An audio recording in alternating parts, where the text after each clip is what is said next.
Alice, too. A beautiful duet. Thank you both. What a sublime way to start a sacred service today. It is a unique service.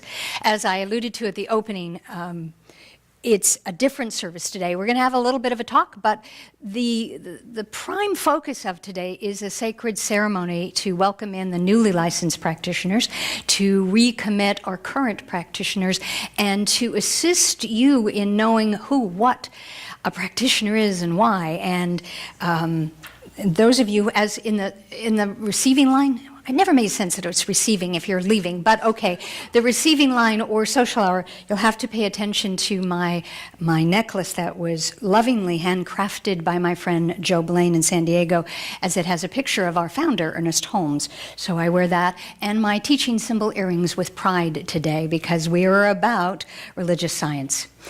And I want to thank Steve Flowers for being here last week to allow me to have my journey in this excursion. An extraordinary man, mindful and wonderful, and he's a very welcome visitor here, so I'm glad that he was able to join us and uplift you in his consciousness.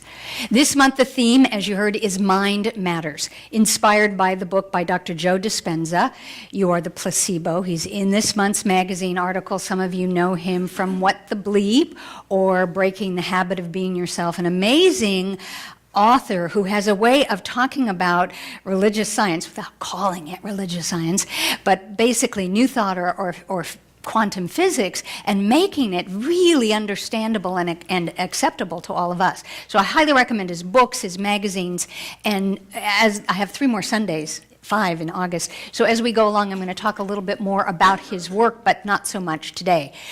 For those of you who've been here or didn't know, I've been on a whirlwind week. It feels like months, actually.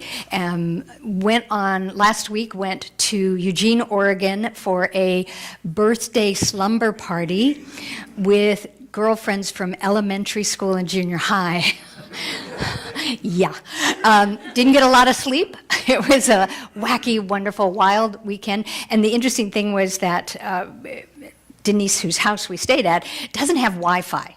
And that baffled me. It was like, how can anybody not have Wi-Fi? But then I realized that it was a blessing, because that meant I didn't do email. But there were over 300 when I got home. So that and the journey to Eugene, which ended up being almost a 12-hour trip because of road constructions and delays, really gave me an opportunity to practice what I teach and preach about patience, about trust, about driving. And you all know I'm an iPhone gal, and I love my iPhone for many, many reasons, but primarily because those of us who are geographically dysfunctional, I'm going to make a new word, Johnny. Johnny taught me the word dyscalculate to describe. I'm dyslexic with numbers. People do it with words. I'm that way with numbers. And now I think I'm geographically calculate, because I can't read a map. I can't tell you which way is east, west, or north unless I'm facing the ocean. Then I can guarantee west, I think. Unless I'm in the East Coast. That said, my iPhone is beautiful and has become a dear friend, because you can say, Siri, will you take me to, and you give them the direction, the address, and she gives you directions. She talks to you, or he, I picked the he, and it talks to you and tells you how to get there. So that was an amazing process for me to be able to go to Eugene and know how to get around and do that and come home, even though there were these immense traffic delays. There was a part, and there will be lessons in my summer vacation chronology here. On the way home, thinking it was Sunday, and I thought, oh, there's not going to be traffic, there's not going to be delay. Well, everything was cut down to 1 lane, and I think Sunday is a truck day. And being who I am, I'm also, people have told me I'm of the shorter stature. You wouldn't know that by how I carry myself. But when you're in a car, and there are these big, giant trucks that keep being on the right lane because it's slow lane, one can often miss the signs that say where you're going, or miss the signs that say rest stop.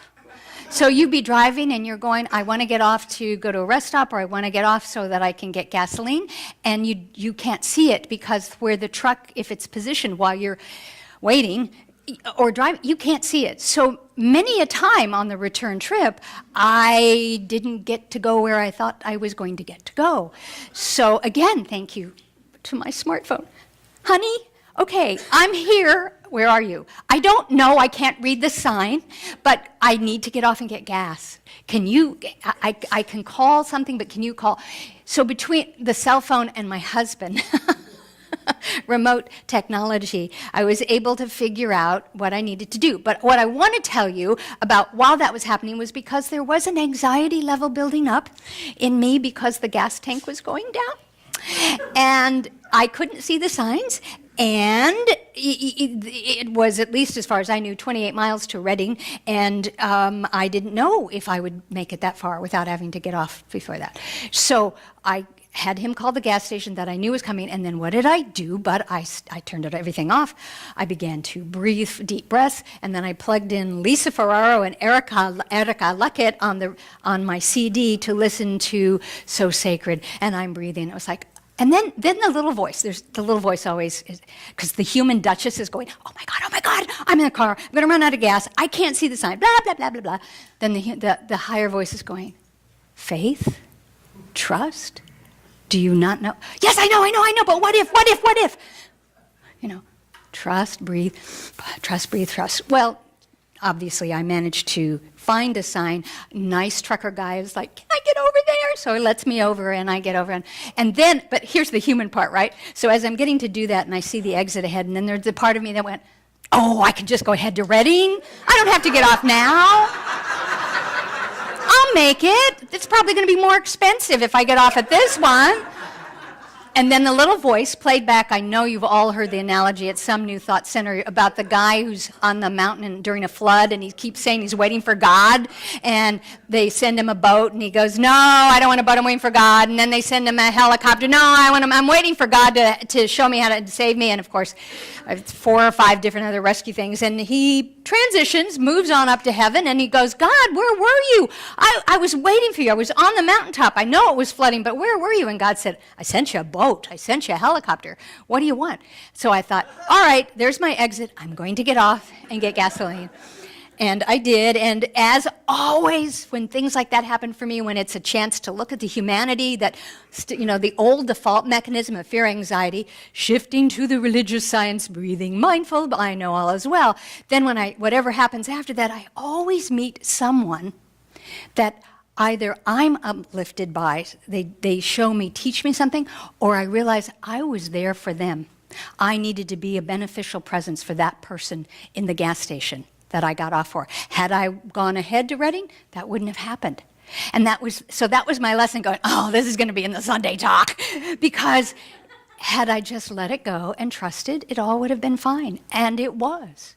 So that was that part of the journey. Then I zoomed home, came back. I had one day home, which was my birthday. La, la, la, la, la. And how many are Leos here? All right, yes. Leos always identify other Leos. You can go anywhere, and I'll go into something, and I'm at a Starbucks, and I'll say something about, oh, thank you, and he gives me a little free thing, and it's a birthday present. He goes, is your birthday? I went, yeah. He goes, oh, mine too, and I went, you're a Leo, aren't you? So Leos know Leos, don't they? So I came back for my birthday, and then the next day, I had to drive to Santa Rosa. I had the privilege of serving on the ministerial panels, the newly licensed Center for Spiritual Living ministers. And so at the CSL there, many of my colleagues and I came together to do the licensing panel that is required to be able to really say, humana, humana, humana, you may go out and bless and be a minister in our movement and uplift people by your presence and your ministry. And it was a delicious process to be able to see a bunch of colleagues and our president, Dr. John Waterhouse, and some ministers I haven't seen for a long time since we don't have the summer conference. But mostly it was about seeing the sweetness and the power, the sacredness of these people who were coming forward to go out into the world as reverend in science of mind, and it was divine.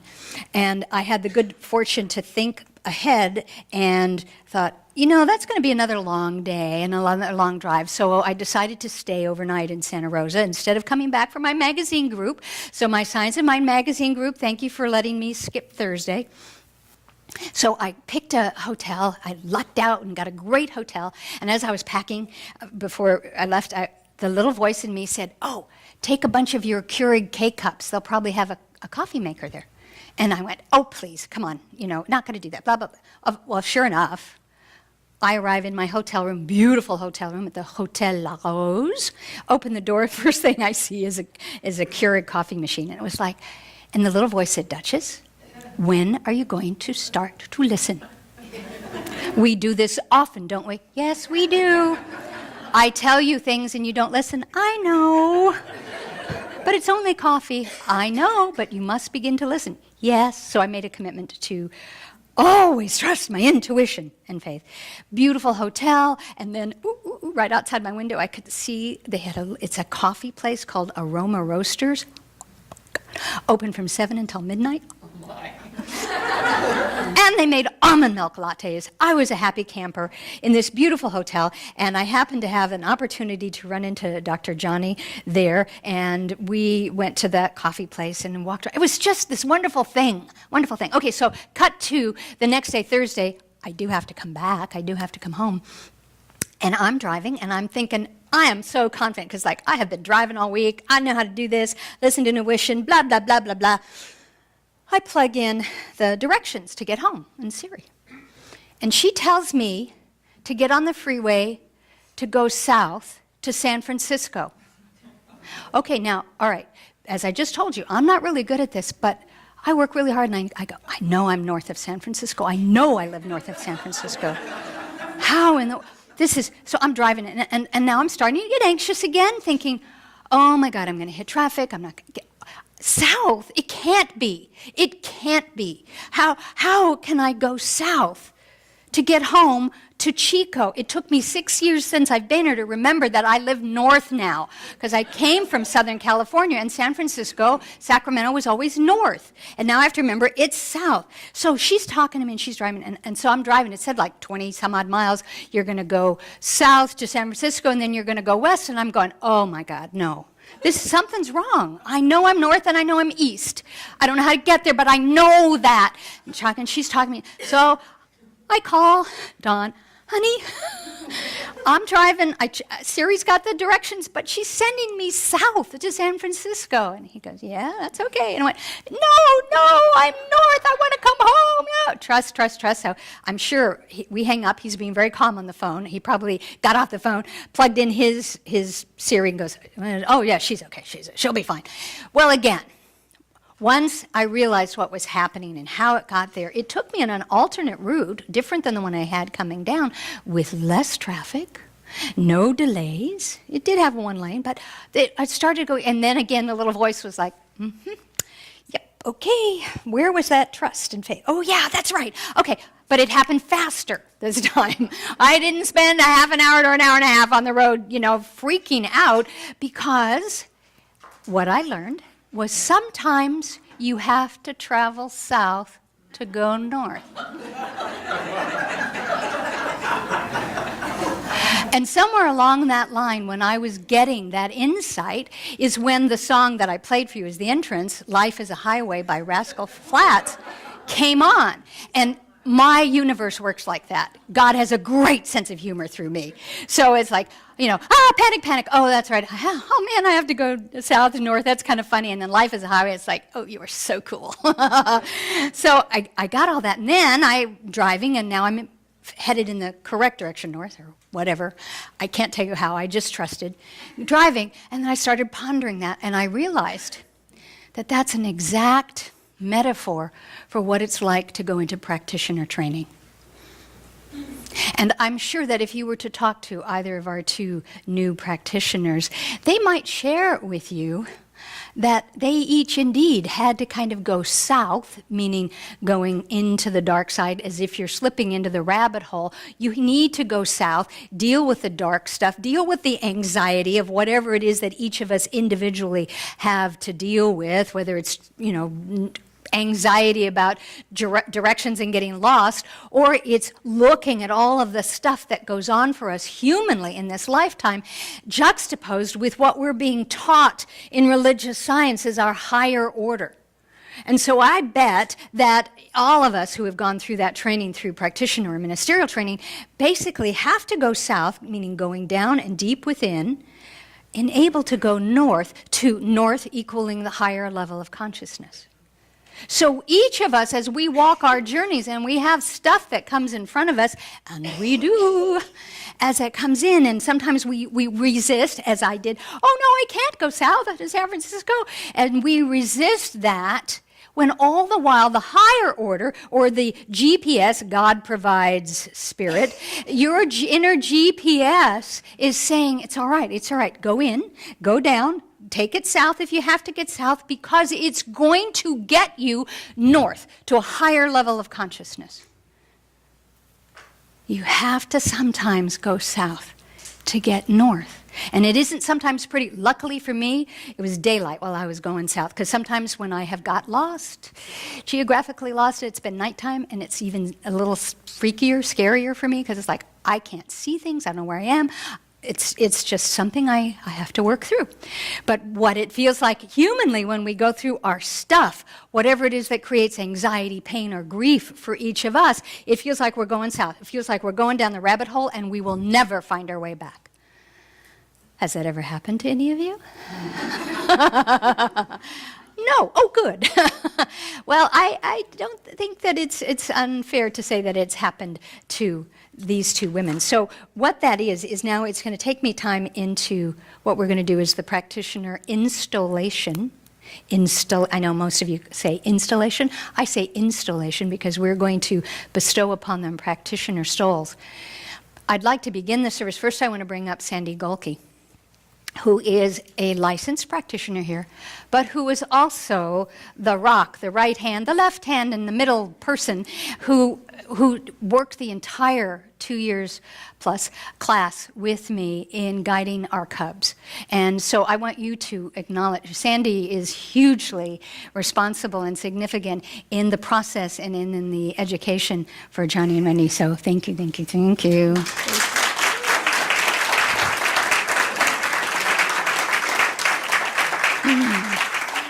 And as you will see, she is wearing our licensed practitioner stoles, which have been handmade by Reverend Terry Lurch, I want you to know. And so that's what we will be installing them in a few moments, and then we will be rededicating our current practitioners. So stay there for just a second. What does the word practitioner mean to me? Well, you know me, I'm going to go to a dictionary because I love them words. And it is actually derived from the early 1500s of French and Latin derivation, meaning fit for action. Surprise, surprise. And my colleague, Reverend Doug Fogelsong, shared with me a ceremony that he wrote for this very thing. And in it, he described the fact that fit for action made him think of something military, you know, being trained and fit for action, fit for duty and all of that. And I thought, well, yes. That's exactly what a practitioner is. It goes through that training, the years and years of study, the books of Ernest Holmes and all the other things that we do, goes through all this study to be fit for action mentally, spiritually, and physically as they go south in order to go north. And so practitioner, although it is the practice, and that word Ernest Holmes took from his colleague Mary Baker Eddy and Emma Curtis Hopkins when the Christian Science calls it practitioner. He liked that. So he became enamored of that enough to make us the practitioners. And he had a great fondness for practitioners. In fact, he didn't really care if there were ministers and churches because he felt the practitioner was the one that does the work. So I love the word practitioner, and we have the opportunity now to induct them to our newly licensed practitioners. So I'm going to call them forward and we're going to begin the ceremony. So I ask that you just join, and at one point I'm actually going to ask you to participate. So Dr. Randy Tankoff, if you would breathe and join us, and Dr. Johnny Samples, if you would just come up here. Down through the ages, there have been those in whom the light of divine love has burned so brightly that they have been willing to work in selfless love and service for others. As licensed practitioners of religious science, this divine light and love shines through you. Through diligent study and dedicated practice, you have prepared yourself for this high calling, or this north calling. You have been duly recognized and licensed by passing a written test and an oral panel for the Centers for Spiritual Living. You have voluntarily offered yourself to be used by God in the field of spiritual mind healing to help lift humankind in consciousness above the experiences of all forms of sickness of mind, body, or affairs. We honor and celebrate you this day for your commitment, for your willingness to be of service, and for your loyalty to the teachings of the science of mind. You have chosen a pathway in life that is and ever shall be rich in interest and fulfilled with beautiful spiritual discoveries. To serve as a professional practitioner is to lead those who look to you for spiritual guidance into an assurance and an acceptance of the wholeness of spirit, soul, and body. For this work, you are indeed well prepared.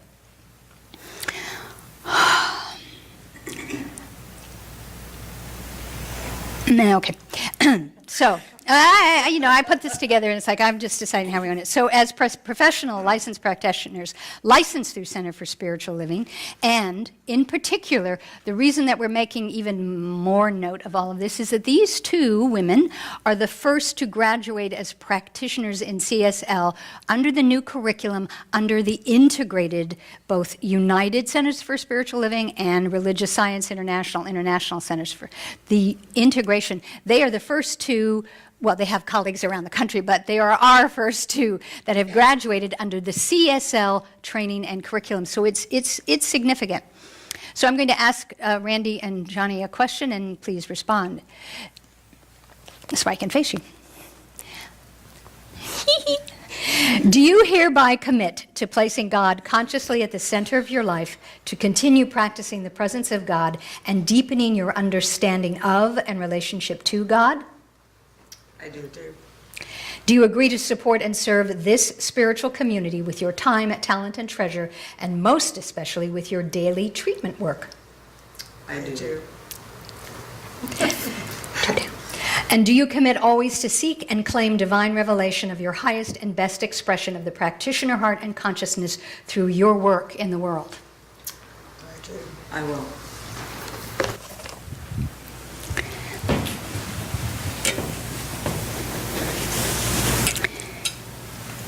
Sandy, if you will assist me, you and I will place this upon our students.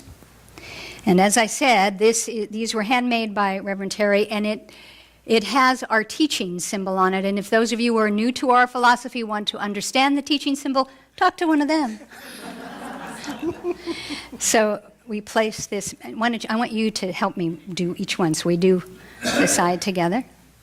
And as we place this upon your shoulders, you are wearing this to always remind you. And when you're in service here at the center, please wear that to assist identifying yourselves. So it's wonderful that Sandy and I get to do this together, since we were with you together through this. There you go. Oops. And then, so you're now being installed, but it gets better. As a practitioner, you are the heart, hands, and voice of spirit in service to this congregation, and therefore you become a light to this community. Are you willing to be a light in this community? I am willing to be a light in this community. Yes, I am willing. Okay, so if you could just separate and stand aside for a moment. I'm going to explain something. These candlesticks actually belong to Ernest Holmes. The candles that are in these candlesticks were the candles that were last burning in his home before he made his transition. A few years ago, when they were selling his estate, I was like chomping at the bit to have something from him, and my budget didn't allow a lot. There was a lot. I went, oh, I want that, I want that, I want that. And yet there were these candlesticks, and they were of the smaller, really, items on the estate sale. And to me, symbolically, I knew that they would be pillars, as we have pillars of the light, of what we teach and what we believe, what we practice and what we love. And so I bid on them and got them. And I have been saving them for a special occasion. And so for me, the idea of using Ernest Holmes' real candles to light the way for our newly licensed and curriculumized practitioners seemed appropriate. So what I'm also going to do is I'm going to light these candles, hopefully. This is why you have a stage manager, usually. The candle that I'm lighting now was the candle that we used on the first night of class, September 18th, 2012. Wow. And we used this candle as an opening ceremony, a ritual to welcome them, to allow them to understand. So I'm using their candle to light Ernest's candle. You got to forgive me, this is like, okay. Oh, pshaw.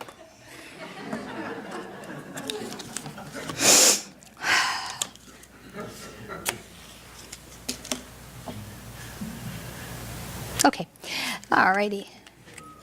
You know what? Yeah.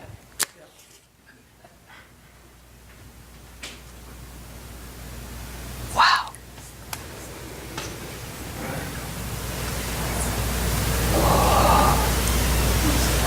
So before we go any further, I just want to take a moment and acknowledge, and when I came last night to set this up for the service, I walked in and there's a picture of Ernest on the wall. Most of you may not have even seen it.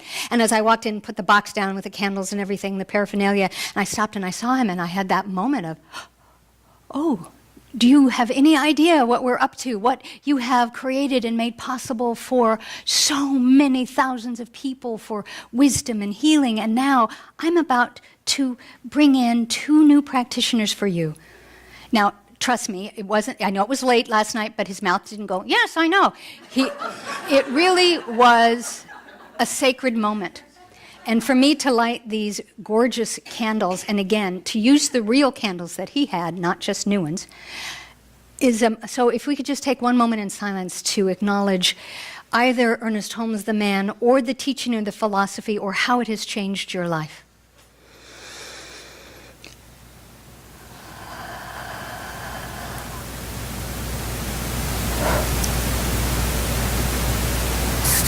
Thank you. And so then what I do have, new candles for the new practitioners.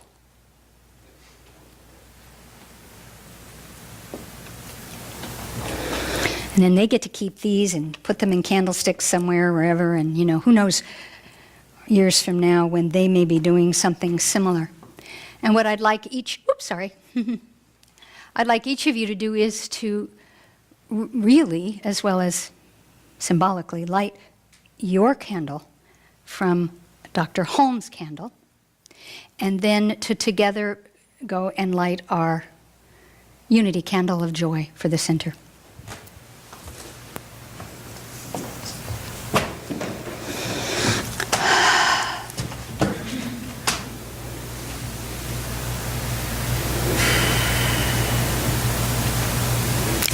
Did you see did you turn up the lights on that, Carl, or did they just do that?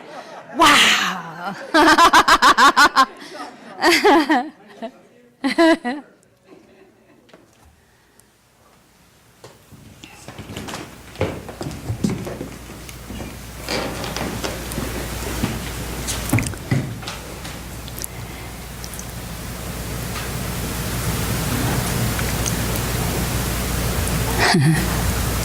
Nicely done. Thank you. You can stay there for a second. And they have lit our unity candle of joy. And community, I present to you your newly licensed practitioners, and I invite you to take the opportunity to get to know them, to use them, to confer with them, or with our seasoned practitioners. You don't have to just use them. The idea being, if you don't know who or what a practitioner is, now is the opportunity. We offer 1-minute miracles after every service. There are many things that we can do to serve and uplift you. So now what I'd like to do is to bring forward, if the licensed practitioners, current licensed practitioners, would please join me on stage.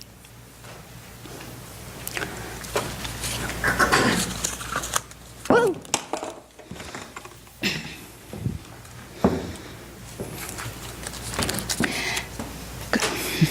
have a candle for you too, Terry. And before we begin with the rededication of all the practitioners, I am going to ask Reverend Terry and John, here you go. Oh, I forgot to put on my robe. Oh well.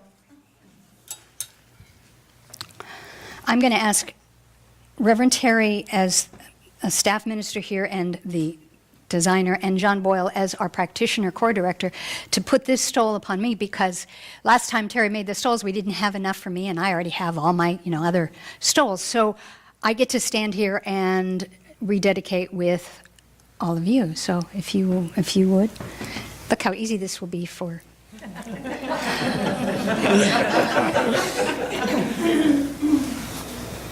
Thank you. All right, so now if each of you would like to come and light your candle from our joy, whoa, candle.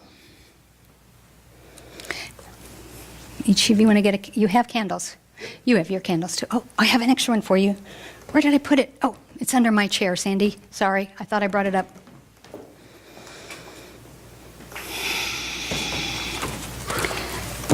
And Carl, we're going to need more light because they're about to read something.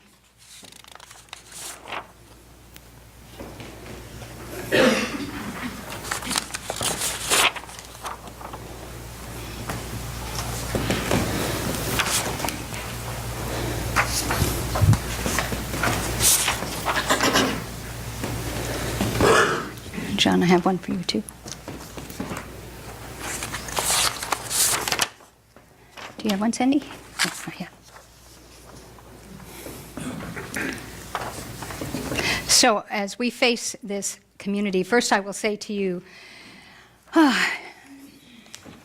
do you rededicate yourselves now to putting God at the center of your life, to serving this spiritual community in fact and in consciousness, to maintaining the high watch of your own spiritual evolution so that your work in the world expresses the practitioner heart and consciousness?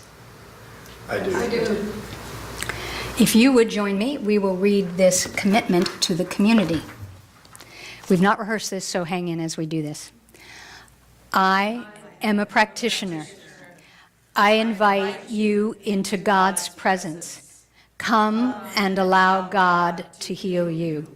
The inner power of life within you is God, and God has all power. I will help all who come to me. I will help you realize the presence of God. I give great thanks for the honor of serving. I am a practitioner. I am a practitioner. It is not I, but the presence of God within me that does the work. My word Is the presence, power, and activity of the truth within me, which is almighty, which is God. There is none other. My word is the spontaneous recognition of living spirit. I am a practitioner. I am a practitioner. I am a teacher of the science of mind.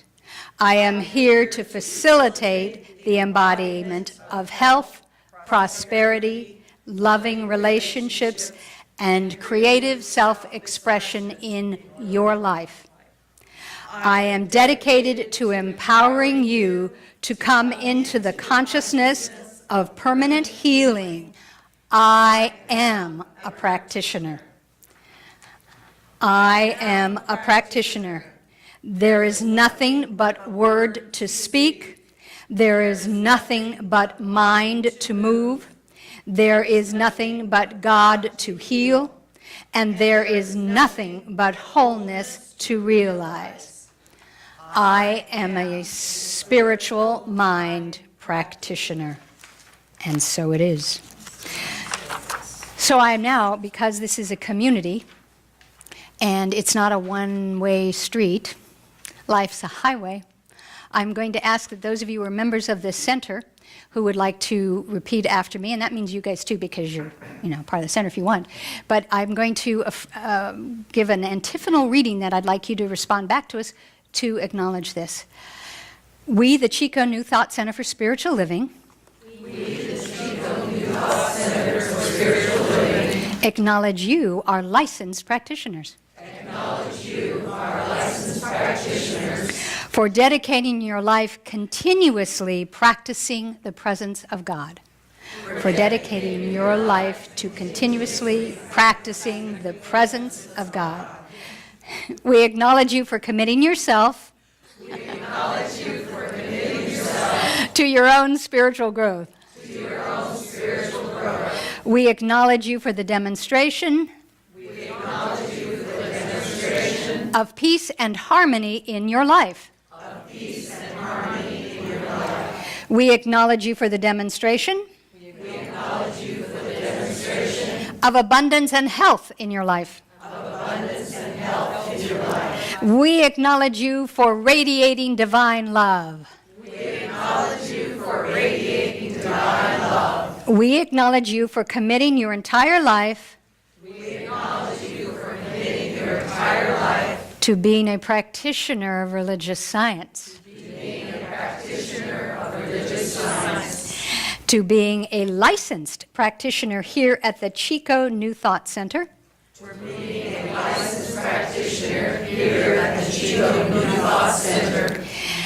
being a licensed practitioner to God. And for being a practitioner to the greater community of God and the world.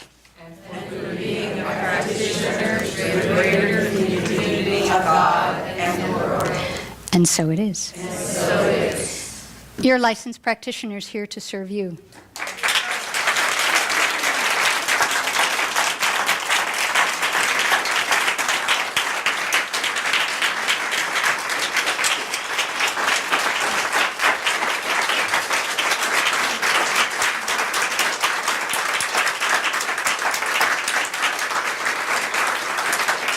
Thank you. Shall we do this together? Happy birthday, someone. I also, you may be seated. Thank you. I also want to acknowledge Reverend Kathy Fernandez, who is a licensed practitioner here, as well as Monty Buckhold and Marion Welton, who are on leaves of absence. That sounds like they're on a tree, doesn't it? leave of absences, and who are unable to be with us today, who have spent many a year doing this work. So, wow. Thank you. Wow. I know it seems a little, there was, some officiousness to this, but to me it's significant that they make this commitment in front of the community in which they serve. They certainly have made that commitment throughout the classes, to me, through the panels and all of that. And it's important that you get to know us. If you don't get the e-blast, we try and put a practitioner spotlight every month so that you know us, not just by name and face, but you get to know us. Because we are here to serve. We are here to know the truth for you. We are here to continue the legacy of Dr. Ernest Holmes in being able to be the embodiment of word, thought, and deed, practicing these principles. So when you have something that you want prayer for, it doesn't have to be big or scary or dramatic. It could be something small. Just go to a practitioner and have them affirm the truth for you. If you do have something that's difficult in your life, a personal challenge, go to a practitioner who is going to sit with you in the truth and see and know your wholeness. Not buy into your story, not buy into your drama. See beyond that, they go north while you're south. And leave the light on in the Motel 6 consciousness of the world. Okay, so I've been traveling. I've been seeing a lot of Motel 6. I don't know. It's just in my periphery of vision, and it's going to be in the talk. So mind matters. And we are talking about mind, capital M mind, the mind of God that each of us have. Not just the little mind, the brain that does the thinking and sometimes the committee voices and all that, but the mind of God, that individualized expression of God that each of us, each of you, that I am. And if there are days where you doubt that, or it seems gloomy or confusing, that is why the practitioners are here to serve with and for you, so that you have someone who will hold that light, who will be your GPS, who will be there as a loving, beneficial presence of truth. Please avail yourself of our practitioners in service, for prayer and in consciousness. So I'm going to wrap that up because I know it's a long, and thank you for being a part of it for us, with us. As I said, next few weeks I'll talk more about Dr. Joe Dispenza's book and the tools and things by which you can use your mind to make it matter. Mind over matter? No, mind isn't over matter. Mind becomes matter. It is matter. So your mind matters. And we need to continue to educate, uplift, and inspire one another to understand how to do that. So I'm going to close this out with a lovely little poem by Hafiz, and then I'll do a spiritual mind treatment. And those people you saw, they'll stand again for this. You don't have to come up on the stage because everybody's eyes will be closed. And we'll do a treatment before we bring up the youth. And you get to meet all of them at the social hour. You get to use them or have a miracle. So please close your eyes and breathe.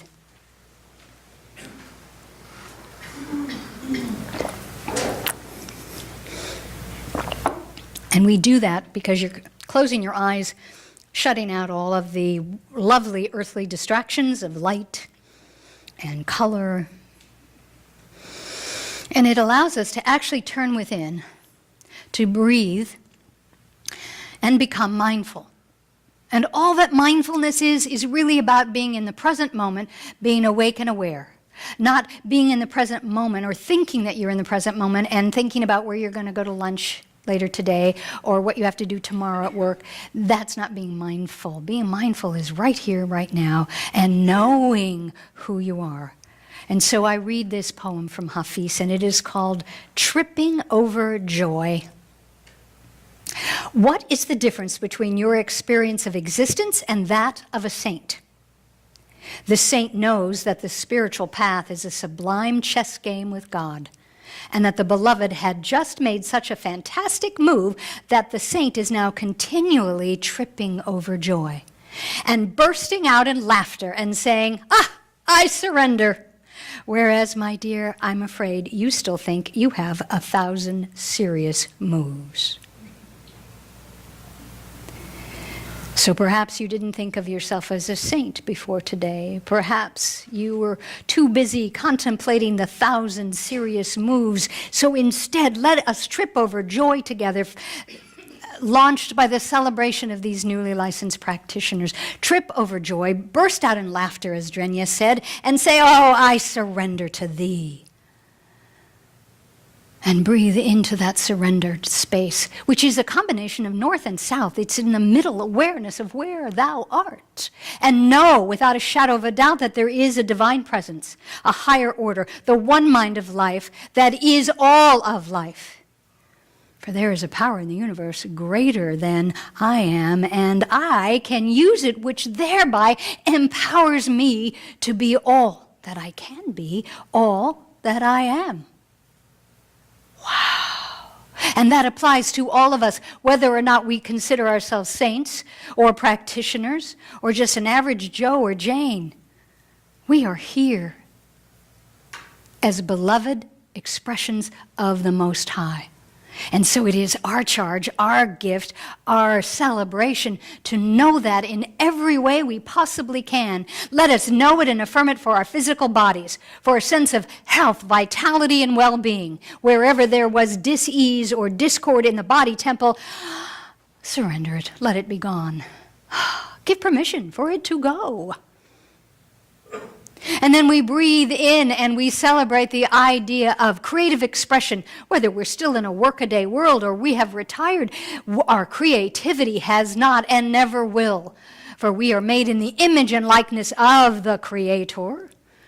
And so let us celebrate that which we are to create. Whether it's a new book, a new symphony, a wonderful new recipe, whatever it may be, allow it to be through you in gratitude. And celebrate and surrender the idea to abundance. Now, abundance doesn't just mean prosperity, but that is included. Celebrate, invite, allow the wealth of the universe to be yours.